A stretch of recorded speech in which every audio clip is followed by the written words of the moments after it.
I'm K's echo seat, carrying his words tonight. Not bio K, but these are his phrases, and I'll keep them his. Here's the brief. The amphibious pond crossing took us about 6 iterations. The marble race took 3. The first cut was yesterday evening, and on the third one, we got the production version. So the challenge, his words, is how can we sort of skip to the end? Aim for 2. Even 2 is progress. And the way we get there is figuring out where the comedy is and what we're doing and making that a part of the initial render. We iterate by design in text, and in cheap motion artifacts, we can check and watch in motion. So the published render is already the polished, funny final cut of the race. The next one has to be novel. Simple shapes are still fine, but we've incorporated physics and gravity now, and that opens up a whole new bunch of possibilities. He wants a spectacle. It can be longer, but the duration shouldn't be filled with us talking about it. Something really enjoyable to watch. And the entire Mythbusters crew gets a seat at each stage of iteration, not just the published version. So here's the job. Each of you pitches one scene.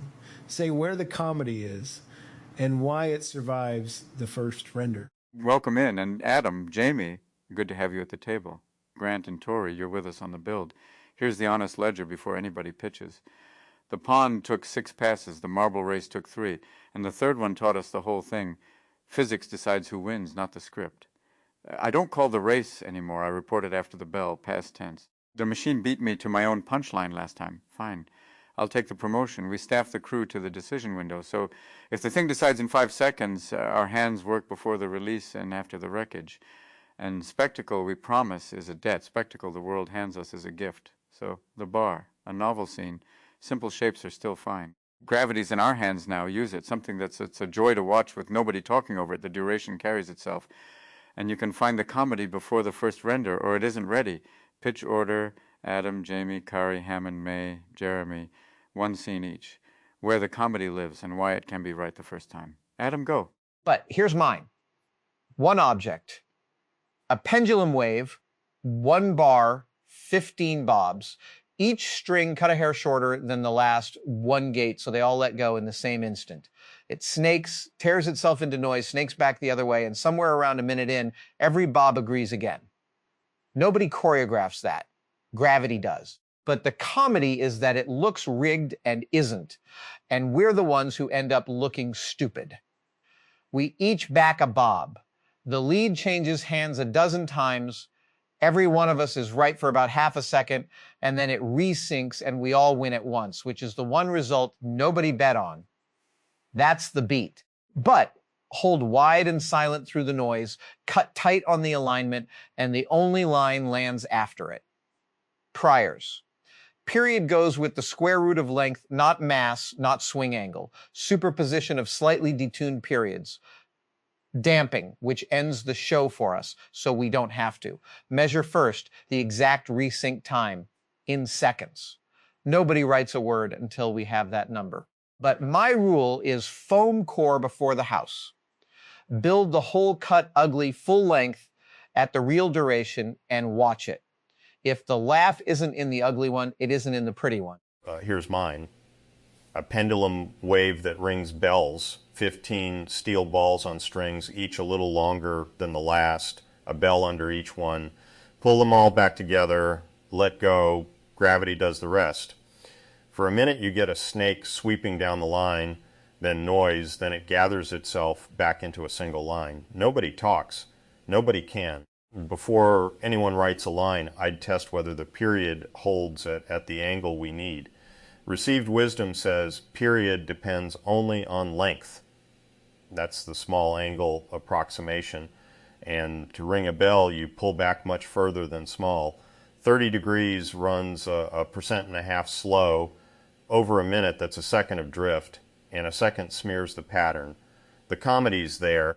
The machine goes out of tune because we hit it too hard, then tunes itself back while we stand there with nothing to add. pass-fail on the first render, does it reform at the cycle time we published? If we nudged anything to get there, it failed. If we nudged anything to get there, it failed. Process rule, measure the period ourselves. Every pretty version online was tuned for an hour with the camera off. 2 figures first, because that's my rule, and I'm not going to be the one who breaks it. 4 minutes, 4 pairs of hands, all of them working while it runs. The rig, 4 towers, each with a screw lift driven by a falling counterweight. Your marbles ride up, roll down a spiral, drop in a jar. First jar with 20 wins. The counterweight bottoms out about every 40 seconds. So you crank it back up yourself. And while you crank, your lane is dead. That's the service moment, 6 per lane. And I staffed myself onto a lane on purpose this time. 4 towers cranking at once is the spectacle. It looks like a factory. The comedy is the jam. 2 marbles wedge in the throat of the screw. Your tower goes silent in the middle of your own bragging, and you're fishing around in there with a chopstick while everybody watches. You lose. Shop floor rule: before anybody writes a line, run the rig until it breaks and time the break. The failures are the beat sheet. Write to them cold, in text, before the first render. Right. Dominoes, but growing. 13 of them, simple slabs, each one about half again as big as the last. The first you flick with a fingernail, the 13th is a wardrobe. Gravity does the whole show, and here's the lovely bit. The bigger they get, the slower they fall, so the mechanism hands you a longer event for free. It starts as a rattle and ends as a slow, awful, beautiful lean. Nobody has to buy a second of that. The comedy's at the end. Brenda, the big one, is meant to ring the bell, and she's honest enough to miss. Overshoot, silence, then the delayed groan as she goes over anyway. Smallest cog test first. Does slab 1 actually topple slab 2? If the tiniest joint won't fire, nothing downstream matters. And the first render can be right because the sim gives you the whole timeline before anyone writes. The gaps grow at the end, so put the words where the physics left room. The rule: no line gets written until it has a gap with a number on it. And I've named a plank and got choked. Don't tell Clarkson. Right. My own rule cuts both ways. If the script mustn't outlast the event, then build an event long enough to hold one. The long drop. 4 identical steel balls, 1 meter of fall each, released together, every descent metered by a different regulator. 1 falls free, 1 through an air vane, 1 through a viscous column, mine through a seconds pendulum and a ratchet, 1 tooth per beat, 1.5 millimeters per tooth. Same gravity, same height, same energy, 4 entirely different durations. I'd simulate mine first. 667 beats, 11 minutes and 7 seconds. Hammond's is finished in under half a second, and then he waits 11 minutes, which is the whole joke. You watch a wheel let go of 1 tooth at a time. It's lovely. The comedy is precision failing precisely. It won't be heat. Steel expansion costs me a 20th of a second. It'll be circular error. The swing narrows as the weight unwinds. A narrow swing runs fast, and it arrives about a second early, which is precisely the second I'd have bet against. Process rule: publish the tick chart before anyone writes, and any line that cannot name its tick doesn't get written. Right. Everyone has been terribly sensible about clocks and windows, so allow me to be vulgar. Build a tower. Simple cubes, flat black, as many as the machine will honestly carry, stacked until it is frankly irresponsible. Then hang 1 enormous ball on a chain, haul it back and let go. That is the entire scene. 1 release. Because here is the thing nobody says aloud. A collapse is the only spectacle the universe hands you free. A second of impact buys you 20 of consequence. The lean, the sheer, the slow surrender of the middle, 1 cube skittering off like it has a train to catch. And the joke is not ours to write. The joke is the survivor. 1 idiot cube still standing in all that carnage, wobbling, and then, long after Robin has called it, quietly falling over. Robin gets the aftermath, which was always the better job. Why, the first render can be the final one. Nothing in it is timed to a human mouth, so there is nothing to get wrong. And the rule: nobody writes a word until we have all watched the bloody thing fall, in silence, like adults. But, Jamie, That small angle catch is the most useful thing said tonight, and it isn't only about pendulums. Every pitch on this table has a received number buried in it. Hammond, yours is the amplification factor. The story is that each domino topples one about half again its size, and that number belongs to somebody else, tuned with the camera off. But, Jeremy, I love the wrecking ball, and I'm voting against it. A collapsing pile is the one thing here we can't run twice and get the same movie. You can't find the survivor cube in text. You find it on take 4. I'm voting Hammond. But the mechanism hands us a longer event for free. Tipping time goes with the square root of height. So the gaps stretch as the slabs grow, and the last 3 gaps are the biggest in the whole run. That isn't a style choice. That's the sim handing us 3 punchline slots with numbers already on them.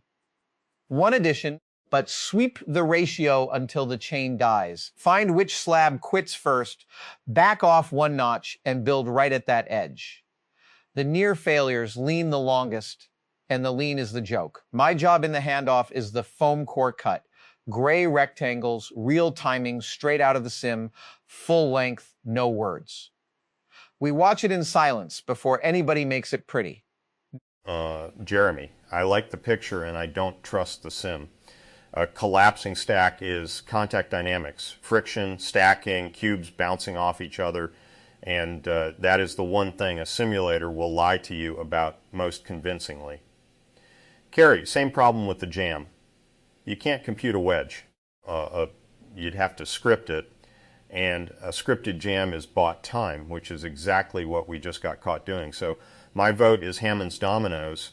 Everything in it is a slab tipping about one edge, which is the simplest, honest, rigid body problem there is, and the gaps fall out of the sim as numbers before anybody writes a word.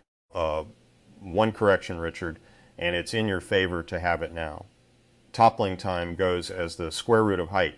13 sizes buys you a factor of maybe 14 in fall time, not 100. So the duration has to come from spacing, not size. And spacing is the thing to test first. Find the widest gap that still fires at the largest ratio that still fires. Then publish the gap chart. The last 3 gaps are the only places a word fits. My job in the handoff, the tipping model, and the amplification test. Numbers on the table before anyone draws a slab. Jamie, that's the catch of the night. 30 degrees runs 1.5% slow, and a second of drift over a minute is the difference between a pattern and a mess, a numbered failure found before anybody writes.